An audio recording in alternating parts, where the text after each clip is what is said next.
அரசு மற்றும் அரசு உதவி பெறுகிற 16,566 பள்ளிகளில் 6 முதல் 12ஆம் வகுப்பு வரை பயில்கிற 50,76,000 மாணவர்களுக்கு தேசிய சிறார் நலத்திட்டத்தின் மூலம் மருத்துவ அலுவலர்களால் 3 மாதத்திற்கு ஒரு முறை நோய் தடுப்பு குறித்த பயிற்சி வழங்கப்படவிருக்கிறது.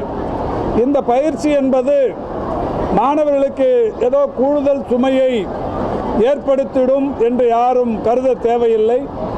இந்த பயிற்சி என்பது மாணவர்கள் விரும்பும் வகையிலேயே குழு விவாதங்கள், கல்வி சார்ந்த காணொளிகள், வினாடி வினா போட்டிகள், அதேபோல் கைகளை சுத்தமாக கழுவிக்கொள்ளும் முறைகள், உணவு பாதுகாப்பு, தினசரி உடற்பயிற்சி, யோகா, சரியான நேரத்தில் மருத்துவ பரிசோதனை போன்றவைகள் செய்து கொள்வது பற்றிய செய்திகளையும் விழிப்புணர்வையும் மாணவர்களிடையே ஏற்படுத்தப்படும்.